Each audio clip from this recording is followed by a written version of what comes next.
जय हिंद दोस्तों। स्वागत है आपका टॉपर्स की डायरी चैनल में। जय हिंद। तो आज के इस डीप डाइव में हम एक बहुत ही खास और कह सकते हैं कि बहुत ही स्कोरिंग टॉपिक पर बात करने वाले हैं। ये एपिसोड विशेष रूप से उन सभी परीक्षार्थियों के लिए है जो एसएससी, जीडी या यूपी पुलिस या फिर सीटेट और बाकी स्टेट एग्जाम्स की तैयारी में जी जान से जुटे हुए हैं। बिल्कुल। और प्रतियोगी परीक्षाओं का ये जो रण क्षेत्र होता है ना जी, ये स्कूल की परीक्षाओं से बहुत अलग होता है। एकदम सही कहा आपने। जरा सोचिए, परीक्षा हॉल का भारी तनाव है, घड़ी की सुई टिक टिक कर रही है और स्क्रीन पर एक बहुत ही साधारण सा सवाल उभरता है। सवाल है कि पानी कौन सी संज्ञा है। हाँ, और यहीं पर सबसे बड़ी गलती होती है। मतलब बचपन से हम सब ने स्कूल में रटा है कि किसी भी व्यक्ति, वस्तु या स्थान के नाम को संज्ञा कहते हैं। अब पानी एक वस्तु है जी तो ये सीधा सीधा जातिवाचक या कॉमन नाउन होना चाहिए, है ना? बिल्कुल, ज्यादातर लोग यही सोचते हैं। लेकिन यहीं पर बिल्कुल इसी जगह पर लाखों परीक्षार्थियों के नंबर कट जाते हैं और मेरिट लिस्ट से उनका नाम बाहर हो जाता है। ऐसा इसलिए होता है क्योंकि बचपन में स्कूल के लिए परिभाषा रटना एक बात है, लेकिन जब आप कॉम्पिटिटिव एग्जाम्स में बैठते हैं तो परीक्षक ये नहीं जांचता कि आपको परिभाषा याद है या नहीं। तो वो क्या जांचता है? वो ये देखता है कि क्या आप शब्दों के बीच के उस बेहद सूक्ष्म, जो बहुत ही बारीक अंतर होता है, उसे समझ पाते हैं या नहीं। आज की हमारी ये चर्चा स्कूल की किसी व्याकरण क्लास जैसी बिल्कुल नहीं होने वाली है। एकदम। ये एक अचूक रणनीतिक मास्टर क्लास है। हम संज्ञा के उस मास्टर मैप और कह सकते हैं कि डिसीजन ट्री को डिकोड करने वाले हैं, जो परीक्षा में हर भ्रम को हमेशा के लिए दूर कर देगा। बिल्कुल। एक बार ये मास्टर मैप समझ आ गया तो संज्ञा का कोई सवाल गलत नहीं होगा। तो इस मास्टर मैप को समझने के लिए मैं शुरुआत में ही एक बहुत ही मजेदार कॉन्सेप्ट सामने रखना चाहता हूँ। अच्छा, बताइए क्या कॉन्सेप्ट है? मान लीजिए कि हम सबके हाथ में ना स्टिकी नोट्स का एक अनथीन बंडल है। Sticky notes. हाँ, और एक पेन है। अब हम इस दुनिया में घूम रहे हैं। हमें जो भी चीज दिखाई देती है, चाहे वो कोई इंसान हो, कोई इमारत हो, कोई गाड़ी हो, या यहाँ तक कि हमारे मन में अचानक उठने वाला कोई अदृश्य भाव हो, हम उस चीज पर एक स्टिकी नोट चिपका देते हैं जिस पर उसका एक नाम लिखा है। बस व्याकरण की दुनिया में वही स्टिकी नोट संज्ञा है। मतलब इस पूरे ब्रह्मांड में जिस भी चीज पर नाम का स्टिकी नोट लग सकता है वो संज्ञा है। ये स्टिकी नोट वाली उपमा बहुत ही सटीक है और इसके पीछे का विज्ञान एकदम स्पष्ट है। अगर हम सिर्फ इस मूल नियम को याद रखें तो व्याकरण का सबसे बड़ा आधार समझ आ जाता है। मतलब नाम ही संज्ञा है। बिल्कुल। इस दुनिया में जो भी चीज देखी जा सकती है, छुई जा सकती है या सिर्फ महसूस की जा सकती है, उसे पहचानने के लिए मानव सभ्यता ने जो भी नाम गढ़ा है वही संज्ञा है। ठीक है, तो हमने दुनिया की हर चीज पर नाम का स्टिकी नोट चिपका दिया। हाँ। अब एक बहुत बड़ी व्यावहारिक समस्या खड़ी हो गई है। वो क्या? हमारे पास अरबों खरबों स्टिकी नोट्स का एक बहुत बड़ा पहाड़ बन गया है। अब अगली चुनौती आती है इन नामों को व्यवस्थित करने की। उन्हें अलग अलग खानों में बांटने की। बिल्कुल, यहीं से संज्ञा के प्रकारों की कहानी शुरू होती है, जिसे अक्सर हम 3 से 5 प्रदेशों का सफर भी कहते हैं। तो ये सफर क्या है और ये प्रदेश कैसे बने? इस सफर का ऐतिहासिक और भाषाई संदर्भ समझना हर परीक्षार्थी के लिए बहुत जरूरी है। देखिए, अगर हम पुराने संस्कृत व्याकरण को देखें या पुरानी हिंदी के नजरिए से बात करें तो मूल रूप से संज्ञा के केवल 3 ही मुख्य भेद या प्रदेश माने जाते थे। अच्छा, सिर्फ 3? हाँ, वे थे व्यक्तिवाचक यानी प्रॉपर नाउन, जातिवाचक यानी कॉमन नाउन और भाववाचक यानी एब्स्ट्रैक्ट नाउन। तो फिर ये समूह और द्रव्यवाचक कहाँ से आए? उन दिनों समूह यानी कलेक्टिव और द्रव्य यानी मटीरियल को अलग से नहीं देखा जाता था। उन्हें जातिवाचक के ही एक बड़े छाते के नीचे रख दिया जाता था। हाँ, यहीं पे मुझे एक सवाल पूछना है और मुझे यकीन है कि हर परीक्षार्थी के मन में ये सवाल आता होगा। पूछिए। परीक्षाओं के लिए इसे 3 से 5 में क्यों उलझाया गया? मेरा मतलब है, जब काम 3 से आराम से चल रहा था तो इसे 5 हिस्सों में क्यों बांटा गया? क्या ये सिर्फ छात्रों का कंफ्यूजन बढ़ाने का कोई तरीका है? ये बहुत ही स्वाभाविक सवाल है, लेकिन इसका जवाब ये है कि ये कंफ्यूजन नहीं है, बल्कि ये मानकीकरण और सटीकता की मांग है। सटीकता मतलब एक्यूरेसी? बिल्कुल।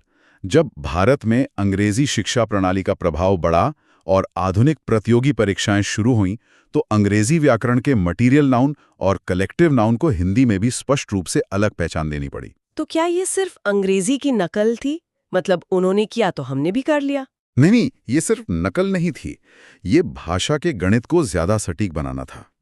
आप एक परीक्षक के नजरिए से सोचिए, नदी और सोना यानी गोल्ड दोनों संज्ञा हैं। हाँ, दोनों के नाम हैं। लेकिन वाक्यों में दोनों का बर्ताव बिल्कुल अलग होता है।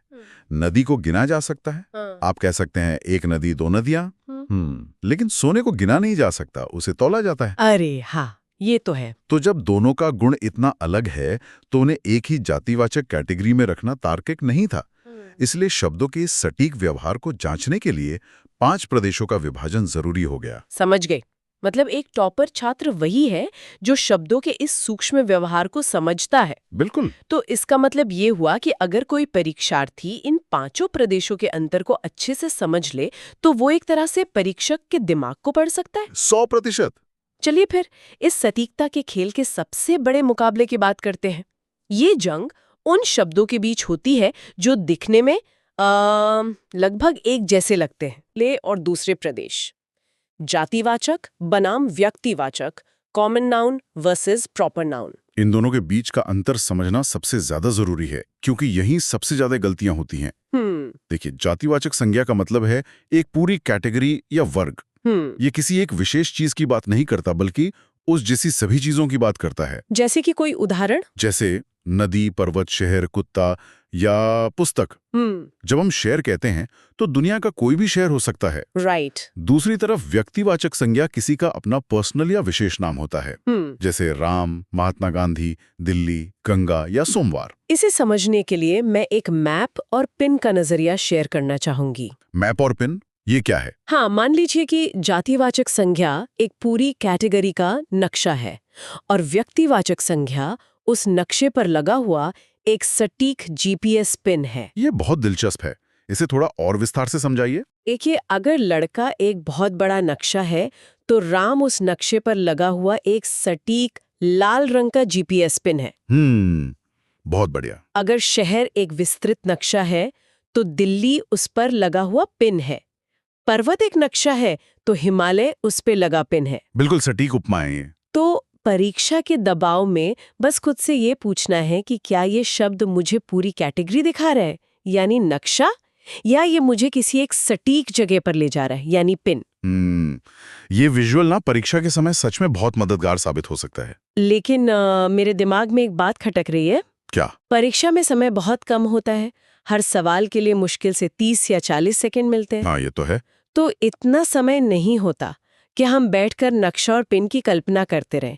क्या इस चीज का कोई गणितीय शॉर्टकट नहीं है, कोई ऐसा सुपर हैक जिससे शब्द देखते ही तुरंत उत्तर मिल जाए? बिल्कुल है, और इसे व्याकरण का एक बहुत बड़ा सुपर हैक कहा जा सकता है। अरे वाह, जल्दी बताइए। नियम बहुत सीधा है, अगर किसी शब्द का बहुवचन यानी प्लूरल बन सकता है तो वो 99% मामलों में जातिवाचक संज्ञा ही होगी। क्या बात है, इसे तो एक जादू की छड़ी की तरह इस्तेमाल किया जा सकता है। बिल्कुल। मतलब मैंने शब्द पर छड़ी घुमाई, लड़का बन गया लड़के, नदी बन गई नदियां, कुर्सी बन गई कुर्सियां। हाँ। तो अगर बहुवचन बन गया तो बिना सोचे समझे वो जातिवाचक है। एकदम सही। इसके पीछे का तर्क भी बहुत सीधा है। व्यक्तिवाचक संज्ञा किसी एक विशेष चीज का नाम है, इसलिए उसका बहुवचन बन ही नहीं सकता। हाँ, आप दिल्ली को दिल्लियां तो नहीं कह सकते। बिल्कुल नहीं, या गंगा को गंगाएं नहीं कह सकते। अगर किसी चीज का बहुवचन बन रहा है, इसका सीधा सा मतलब है कि उस जैसी और भी चीजें दुनिया में मौजूद हैं। और इसीलिए वो एक जाति या वर्ग है। बिल्कुल। लेकिन एक मिनट रुकिए, मुझे यहाँ एक बहुत बड़ा अपवाद नजर आ रहा है जहाँ मुझे लगता है कि ये नियम शायद टूट जाएगा। अच्छा, कौन सा अपवाद? मैंने अक्सर अखबारों में पढ़ा है या लोगों को बातचीत में ऐसा कहते सुना है कि आजकल के समाज में विभीषणों की कमी नहीं है। अब विभीषण तो रामायण का एक विशिष्ट पात्र है, यानी वो तो व्यक्तिवाचक हुआ। फिर इसका बहुवचन विभीषणों कैसे बन गया, और अगर बन गया तो ये कौन सी संज्ञा हुई? ये बहुत ही शानदार और उच्च स्तर का सवाल पूछा है आपने, और सच बताऊं तो प्रतियोगी परीक्षाओं के पेपर सेट करने वाले ऐसे ही एज केसेस की तलाश में रहते हैं। तो इसमें क्या लॉजिक है? देखिए, जब कोई व्यक्तिवाचक संज्ञा जैसे विभीषण, जयचंद या हरिश्चंद्र अपने मूल रूप को छोड़कर किसी के गुण या चरित्र को दर्शाने लगे और फिर उसका बहुवचन बना दिया जाए, तो वो व्यक्तिवाचक से खिसककर सीधे जातिवाचक बन जाती है। अच्छा, मतलब जब वाक्य में विभीषणों कहा गया तो उसका मतलब लंका का वो एक विशेष व्यक्ति नहीं रह गया। बिल्कुल नहीं, उस वाक्य में विभीषणों का अर्थ हो गया धोखा देने वाले लोगों की पूरी कैटेगरी। अरे वाह, इसी तरह हरिश्चंद्रों की कमी है का मतलब है सत्यवादी लोगों की कैटेगरी।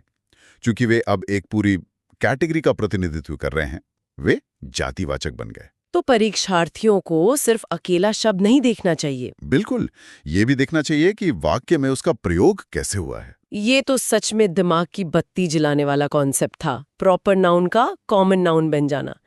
कमाल है। हाँ, व्याकरण बहुत लॉजिकल है। अब भौतिक दुनिया को मैप करने के बाद थोड़ा उन चीजों की ओर बढ़ते हैं जिन्हें हम अपनी आंखों से देख नहीं सकते या जो हमेशा एक झुंड में चलती हैं, यानी भाववाचक और समूहवाचक संज्ञा। भाववाचक संज्ञा व्याकरण का वो प्रदेश है जो किसी गुण, दशा, अवस्था या भाव का बोध कराता है। Abstract noun. हाँ, इसकी सबसे बड़ी पहचान यही है कि इसे छुआ या देखा नहीं जा सकता, इसे केवल महसूस किया जा सकता है।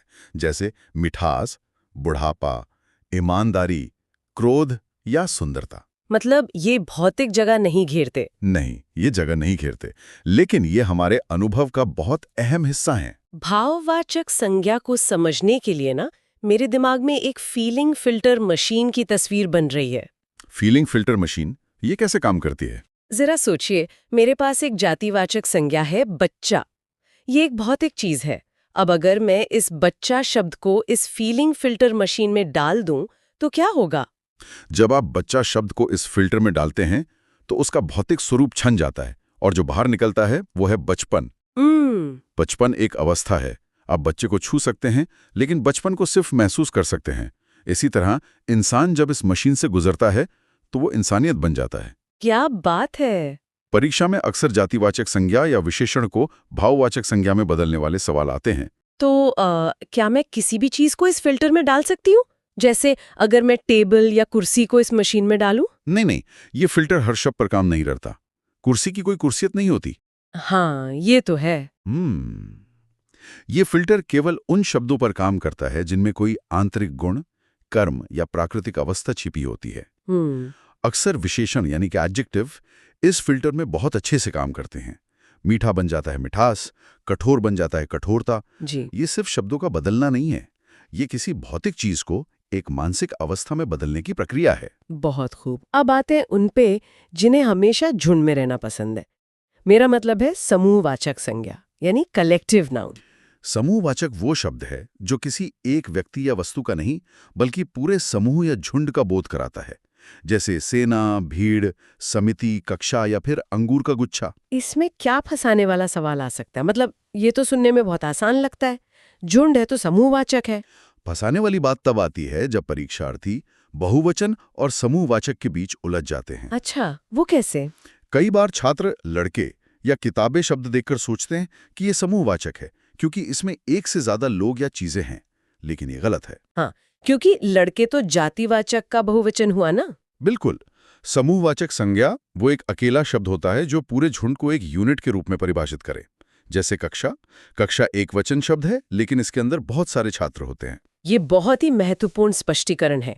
बहुवचन होना और समूह होना दोनों अलग बातें हैं। एकदम अलग। चलिए अब आते हैं पांचवें और आखिरी प्रदेश पर।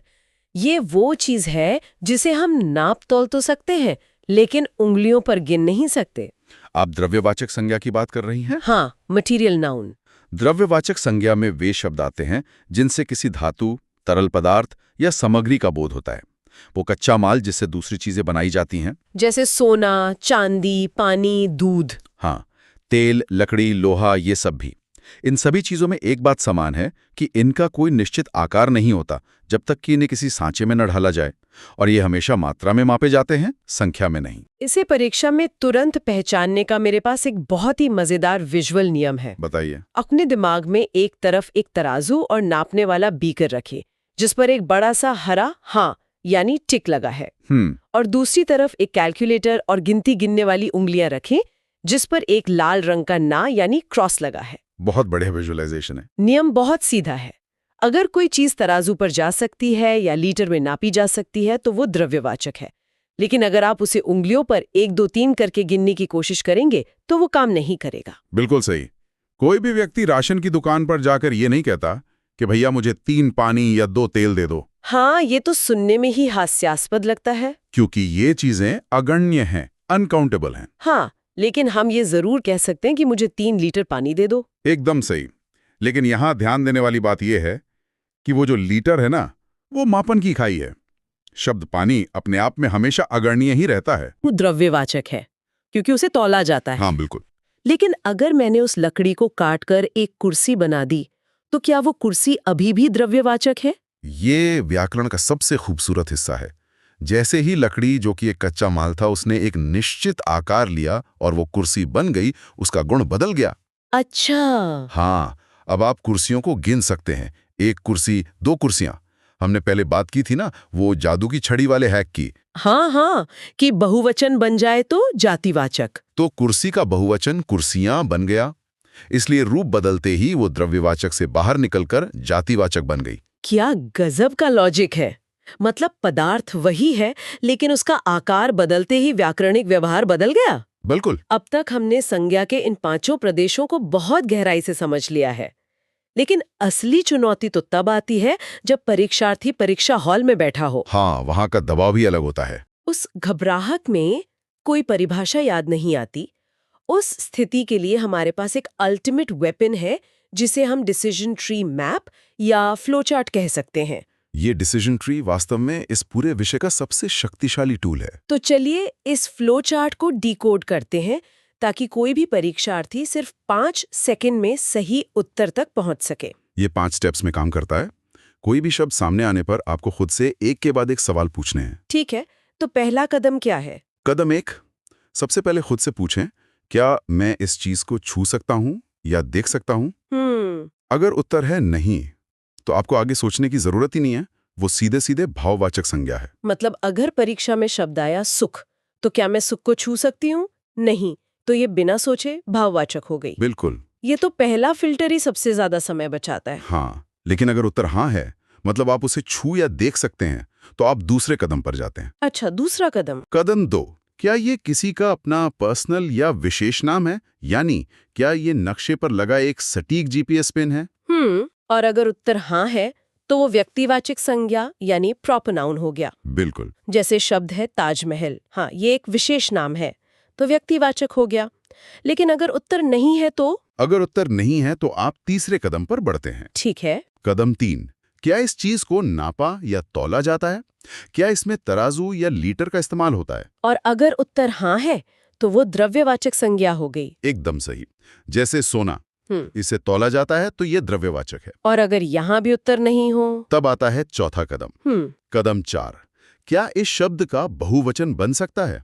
क्या इस पर वो जादू की छड़ी काम करेगी? और अगर उत्तर हाँ है, तो वो जातिवाचक संज्ञा है। जैसे किताब का किताबें बन सकता है, तो ये जातिवाचक है। बिल्कुल। और अगर इसका भी उत्तर नहीं हो? तब हम 5वें और आखिरी कदम पर पहुंचते हैं। क्या है? कदम 5, क्या ये शब्द किसी झुंड या समूह का नाम है? अगर उत्तर हाँ है, तो वो समूहवाचक संज्ञा है। ये फ्लोचार्ट तो सच में हर ताले की चाबी है। हाँ, ये कभी फेल नहीं होता। चलिए, मैं खुद को एक परीक्षार्थी की जगह रखती हूँ और परीक्षा के दबाव को महसूस करते हुए एक बहुत ही ट्रिकी शब्द को इस मशीन में डालती हूँ। डालिए, देखते हैं ये काम करता है या नहीं। मान लीजिए परीक्षा में शब्द आया है सेना यानी आर्मी। अब स्टेप 1, क्या मैं इसे छू या देख सकती हूँ? हाँ, सैनिकों को देखा जा सकता है। ठीक है। स्टेप 2, क्या ये किसी का पर्सनल या विशेष नाम है? नहीं। स्टेप 3, क्या सेना को तराजू पर तौला या नापा जाता है? बिल्कुल नहीं। आगे बढ़िए। स्टेप 4, क्या सेना का बहुवचन बन सकता है? यहाँ थोड़ा सोचना होगा। हाँ, सेनाएं बन सकता है, लेकिन ये अपने आप में एक अलग इकाई है, तो इसे होल्ड पर रखते हैं। स्टेप 5, क्या ये किसी झुंड का नाम है? हाँ, ये सैनिकों का झुंड है। तो उत्तर क्या मिला? समूहवाचक संज्ञा। ये ट्री इतना तार्किक और सटीक है कि इसे याद रखने से परीक्षा में कोई भी सवाल गलत हो ही नहीं सकता। यही इस डिसीजन ट्री की खूबसूरती है। ये रटने की प्रक्रिया को पूरी तरह खत्म करके ना एक तार्किक सोच को विकसित करता है। बिल्कुल। जब कोई परीक्षार्थी परीक्षा में होता है तो वो घबराहट में नियम भूल सकता है, लेकिन ये विजुअल फ्लो चार्ट उसके दिमाग में छप जाता है। सही कहा। तो अगर हम आज की इस पूरी विस्तृत चर्चा का सारांश निकालें, तो हमने संज्ञा के उन जटिल और अक्सर उबाऊ लगने वाले नियमों को एक बहुत ही विजुअल और लॉजिकल फॉर्मूले में बदल दिया है। बिल्कुल। जय हिंद दोस्तों, स्वागत है आपका टॉपर्स की डायरी चैनल में। अरे वाह, ये तो बहुत ही ऊर्जावान शुरुआत है। है ना? तो ये विशेष सामग्री उन लोगों के लिए डिजाइन की गई है जो प्रतियोगी परीक्षाओं की तैयारी कर रहे हैं। जो आपको पता ही है, एक एक नंबर कितना मायने रखता है। बिल्कुल, एक नंबर से रैंक कहाँ से कहाँ पहुंच जाती है। वो ही तो। इसलिए आज की इस चर्चा में हम इस पूरे विषय को बहुत विस्तार से समझेंगे। आज का हमारा मिशन है सर्वनाम का संपूर्ण नक्शा और व्याकरण का खजाना। ये मिशन सिर्फ नियम रटने के बारे में नहीं है। देखिए, परीक्षाओं में एग्जामिनर ये थोड़ी ना जांचता है कि आपको परिभाषा याद है या नहीं। तो फिर वो क्या देखते हैं? वो ये देखते हैं कि क्या आप भाषा के जो जाल होते हैं उन ट्रैप्स में फंसते हैं या नहीं। इस स्रोत ने इसे 11 मूल रत्नों और 6 रहस्यमयी इलाकों के एक नक्शे के रूप में दिखाया है। 11 रत्न और 6 इलाके। हाँ, जो सर्वनाम को समझने का एक बेहतरीन विजुअल तरीका है। तो हमारा आज का लक्ष्य इन्हीं सभी जालों को बेनकाब करना है। चलिए फिर इसे थोड़ा खोलकर समझते हैं। नक्शे के गहरे इलाकों में जाने से पहले ना हमें स्रोत के उस दृश्य को समझना होगा जहां एक तराजू दिखाया गया है। अच्छा, तराजू वाला विजुअल। हाँ, उसके एक पलड़े पर वही भारी पत्थर है जिस पर लिखा है संज्ञा का दोहराव यानी नाउन रिपीटिशन। और दूसरे पलड़े पर कोई वजनदार चीज नहीं है, बल्कि एक चमकता हुआ रत्न है जो सर्वनाम का प्रतीक है। जैसे अगर हम कहें कि राहुल ने अपनी गाड़ी निकाली ताकि वो अपने दोस्त के घर जा सके, तो ये वो और अपनी जैसे छोटे शब्द उस भारी पत्थर को एकदम गायब कर देते हैं। एकदम गायब। यही तो सर्वनाम का मूल विज्ञान है, संज्ञा के बार बार आने वाले दोहराव को रोकना। लेकिन जो चीज इस स्रोत को सबसे खास बनाती है ना, वो है इसका कंपास वाला विजुअल। हाँ, वो सुनहरी किनारों वाला समुद्री कंपास। बिल्कुल। इस खजाने के नक्शे में उस कंपास पर 11 अलग-अलग रंग के रत्न जड़े हैं। ये हिंदी व्याकरण के 11 मूल सर्वनाम हैं। जैसे मैं, तू, आप, यह, वह। हाँ, और आगे हैं जो, सो, कोई, कुछ, कौन, क्या। ये सच में बहुत दिलचस्प है। मतलब हमारी इतनी विशाल हिंदी भाषा जिसमें लाखों शब्द हैं, उसका पूरा सर्वनाम सिस्टम सिर्फ इन 11 बुनियादी रत्नों पर टिका है। सही कहा आपने। ये एक कंपास की तरह हमें दिशा दिखाते हैं। तो अब इन 11 रत्नों को स्रोत के अनुसार 6 रहस्यमयी इलाकों में बांटा गया है। पहला इलाका है पुरुषवाचक सर्वनाम, जिसे एक विशाल नीले महासागर के रूप में दिखाया गया है, जहां बड़े-बड़े जहाज हैं। इसे महासागर इसलिए कहा गया है क्योंकि मानव संवाद का सबसे बड़ा हिस्सा यहीं घटित होता है। इसमें 3 तरह के जहाज या कहें कि दृष्टिकोण होते हैं। 3 दृष्टिकोण कौन से? पहला वक्ता यानी बोलने वाला, जैसे मैं या हम। दूसरा श्रोता यानी सुनने वाला, जैसे तू, तुम या आप। और तीसरा वो व्यक्ति जिसके बारे में बात हो रही है, जैसे वह या वे। अच्छा, तो ये हमारी रोजमर्रा की बातचीत का आधार हो गया। बिल्कुल। लेकिन अगर हम एग्जाम्स के नजरिए से देखें ना, तो असली परीक्षा इसके बाद वाले इलाके से शुरू होती है। हाँ, और वो है इलाका 2, निश्चयवाचक सर्वनाम, डेमोन्स्ट्रेटिव प्रोनाउन। ये मेरा पसंदीदा है। नक्शे में इसे महासागर के बगल में एक धड़कते हुए ज्वालामुखी के रूप में दिखाया गया है, और उसके ठीक सामने एक टारगेट पर एकदम सटीक तीर लगा हुआ है। ज्वालामुखी और तीर। हाँ, मतलब ये दोनों चीजें किसी भी तरह के शायद या अगर मगर को खत्म कर देती हैं। एकदम सही पकड़ा आपने। देखिए, निश्चयवाचक सर्वनाम में ना 100% स्पष्टता होती है। जब आप कहते हैं यह मेरी पुस्तक है या वह राम का घर है, तो आपके दिमाग में कोई डाउट नहीं होता। हाँ, कोई कंफ्यूजन नहीं होता। आप मानसिक रूप से एक तीर चला रहे हैं जो सीधे उस वस्तु पर जाकर लगता है। पास की चीज के लिए यह और दूर के लिए वह। यहाँ मुझे स्रोत में दी गई वो एग्जाम टिप बहुत ही प्रासंगिक लगी। ये सिर्फ यह और वह को रटने के बारे में नहीं है ना? बिल्कुल नहीं। एग्जामिनर्स अक्सर इस इलाके में एक बहुत बड़ा जाल बिछाते हैं। वो सवाल में निश्चयवाचक सर्वनाम शब्द का इस्तेमाल ही नहीं करते। अरे, तो फिर क्या कहते हैं वो इसे संकेतवाचक सर्वनाम लिख देते हैं। और इसके पीछे एक बहुत ही लॉजिकल कारण है। क्या लॉजिक है इसका? देखिए, जब आप यह या वह बोलते हैं, तो आप अनजाने में ही अपनी उंगली से या अपनी आंखों से उस चीज की तरफ संकेत कर रहे होते हैं, पॉइंट कर रहे होते हैं। अच्छा, हाँ, संकेत करना। इसलिए इसे संकेतवाचक भी कहते हैं।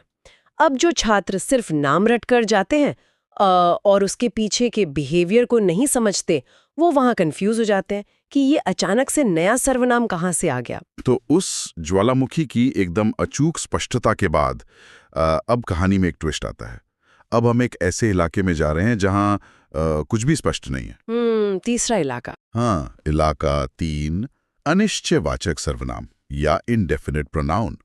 नक्शे में ये एक धुंधले रास्ते की तरह है।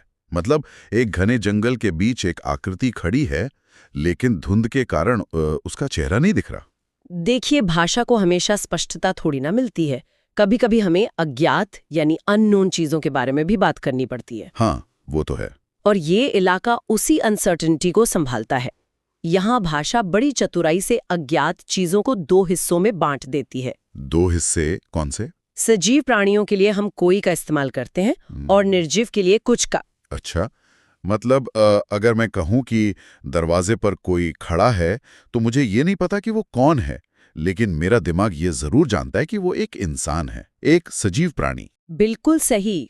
और दूसरी तरफ जब हम कहते हैं कि दाल में कुछ काला है या मुझे खाने के लिए कुछ चाहिए, तो वो कुछ किसी निर्जीव वस्तु की तरफ इशारा करता है। बहुत ही गहरा पॉइंट है ये। हाँ, सजीव और निर्जीव के बीच का ये विभाजन भाषा के विकास का एक बहुत ही गहरा मनोवैज्ञानिक पहलू है। इंसान हमेशा से ये जानना चाहता है कि जो चीज़ अज्ञात है क्या वो जिंदा है या नहीं। ये तो बहुत ही लॉजिकल बात है यार। लेकिन जब हम इस धुंधले रास्ते में फंस जाते हैं, तो बाहर कैसे निकलें? अज्ञात को ज्ञात कैसे बनाएं? यहीं से हम चौथे इलाके में जाते हैं, प्रश्नवाचक सर्वनाम, इंटरोगेटिव प्रोनाउन। ओ, वो गरम रेगिस्तान वाला इलाका जहाँ एक बहुत बड़ा मैग्नीफाइंग ग्लास रखा है। हाँ, मैग्नीफाइंग ग्लास यानी जासूसी या खोजबीन। इस धुंध को काटने का एक ही तरीका है, सवाल पूछना। यहाँ भी वही सजीव और निर्जीव वाला नियम काम करता है। अच्छा, यहाँ भी वही नियम है? बिल्कुल। अगर अज्ञात चीज सजीव है तो हम कौन का इस्तेमाल करते हैं, जैसे वहाँ कौन खड़ा है। और अगर वो निर्जीव है तो हम क्या पूछते हैं, जैसे तुम क्या खा रहे हो। यहाँ तक तो बात बिल्कुल साफ है। हमने चीजों की तरफ इशारा करना सीख लिया, अज्ञात को पहचानना सीख लिया और सवाल पूछना भी। लेकिन यहाँ बात सच में बहुत दिलचस्प हो जाती है। हाँ, 5वें इलाके में। हाँ, इलाका 5, संबंधवाचक सर्वनाम या रिलेटिव प्रोनाउन। यहाँ का विजुअल थोड़ा अलग है। हरे रंग के पजल के टुकड़े जो आपस में बिल्कुल सटीक तरीके से जुड़ रहे हैं। मेरा सवाल ये है कि इन्हें पजल के टुकड़ों के रूप में क्यों दिखाया गया है? ये अकेले क्यों नहीं आ सकते? क्योंकि संबंधवाचक सर्वनाम का जन्म ही जटिल विचारों को व्यक्त करने के लिए हुआ है, कॉम्प्लेक्स थॉट्स। अच्छा। जब हम 2 अलग-अलग घटनाओं या वाक्यों को एक साथ जोड़ना चाहते हैं, तो हमें एक तरह की गोंद की जरूरत होती है। ये सर्वनाम हमेशा जोड़ों में आते हैं, ठीक पजल के 2 हिस्सों की तरह। एक हिस्से के बिना दूसरा हिस्सा व्याकरणिक रूप से अधूरा रहता है। जैसे वो बहुत ही प्रसिद्ध वाक्य है ना, जो सोएगा सो खोएगा। बिल्कुल। अगर मैं सिर्फ इतना कहूं, जो सोएगा, और चुप हो जाऊं, तो सुनने वाले का दिमाग हवा में लटक जाएगा, उसे उस सो का इंतजार रहेगा। एकदम सही। जैसी करनी वैसी भरनी, या जिसकी लाठी उसकी भैंस।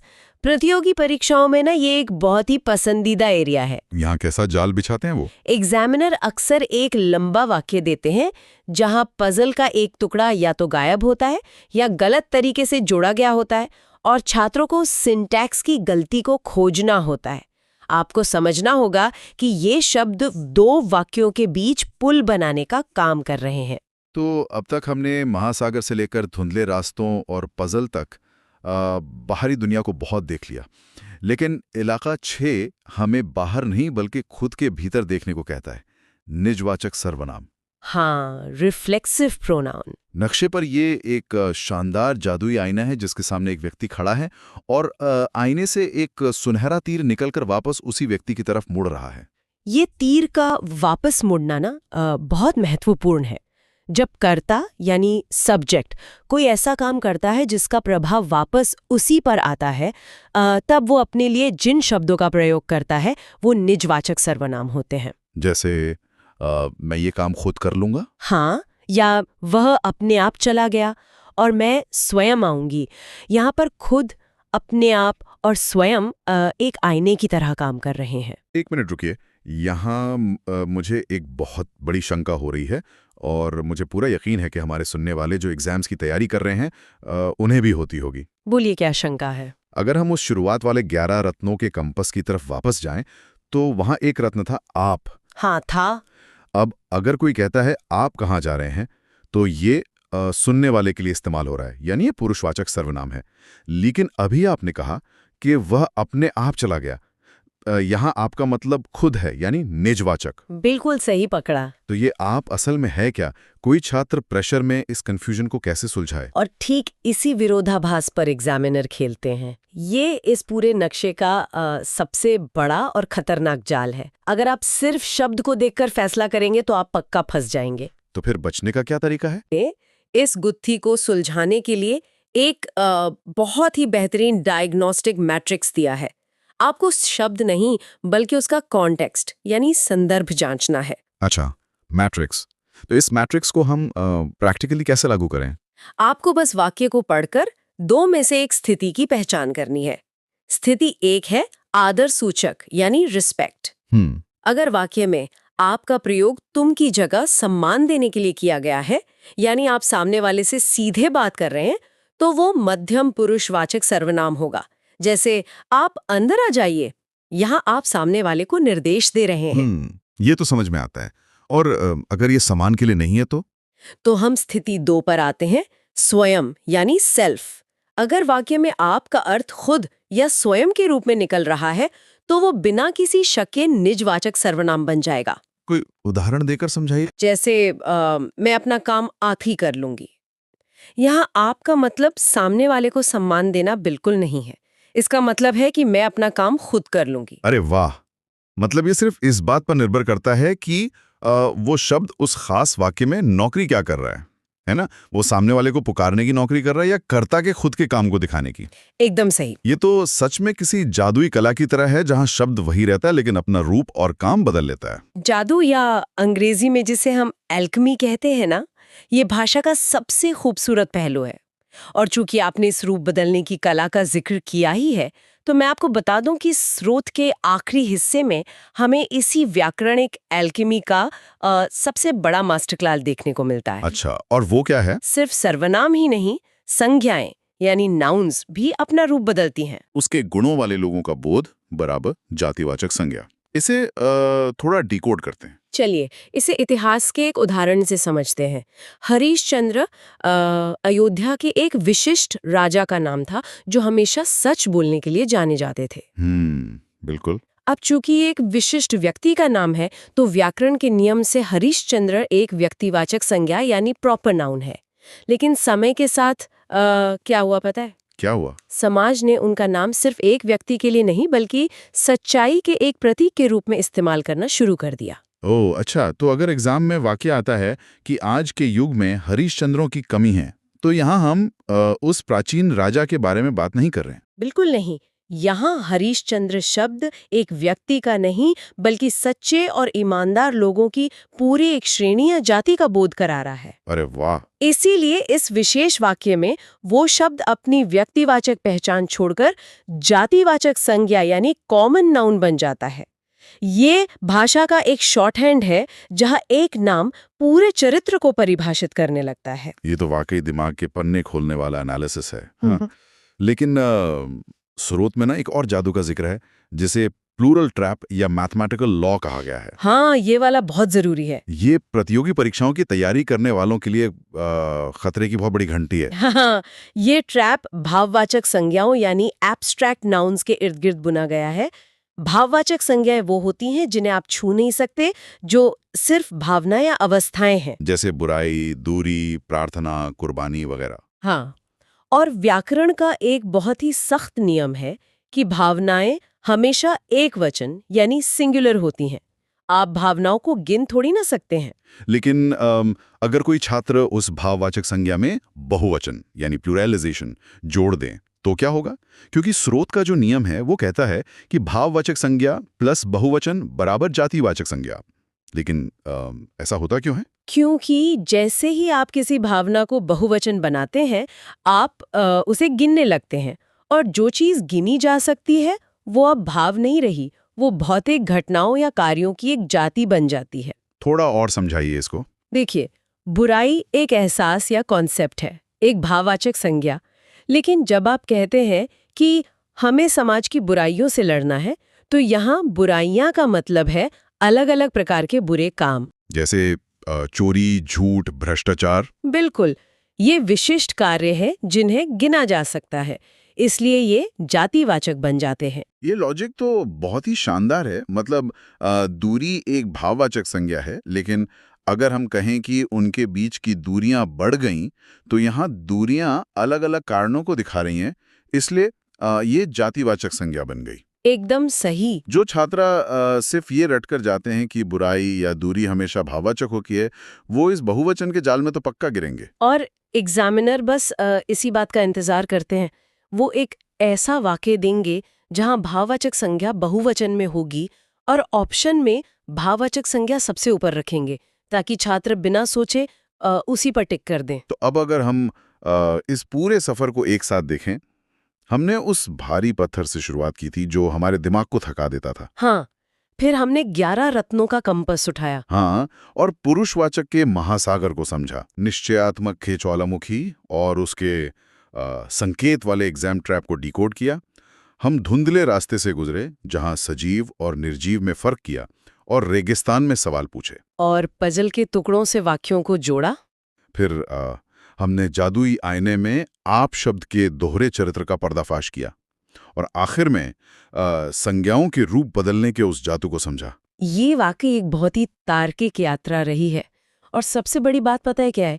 ये सिर्फ नियमों की कोई लिस्ट नहीं है, ये एक पूरा सिस्टम है। अगर आप इस सिस्टम और इसके पीछे के लॉजिक को समझ लेते हैं, तो परीक्षा का दबाव आप पर हावी नहीं हो सकता। सही बात है। टॉपर्स की डायरी के इस नक्शे को डीकोड करने के बाद मुझे लगता है कि व्याकरण के इन विषयों पर कोई भी घुमावदार प्रश्न अब हमारे सुनने वालों को भटका नहीं सकता। हमारा मिशन पूरा हुआ। लेकिन आज की इस चर्चा को खत्म करने से पहले, जैसा कि हमने देखा कि हरिश्चंद्र जैसा एक नाम समय के साथ सच्चाई का प्रतीक बनकर एक जातिवाचक संज्ञा बन गया। हाँ, और अगर हम इसको आज के समय से जोड़ें, तो ये साबित करता है कि भाषा कोई रुकी हुई झील नहीं है, ये एक लगातार बहती हुई नदी है। बिल्कुल, बहती हुई नदी। तो हमारे सभी सुनने वालों के लिए ये एक सोचने वाली बात है।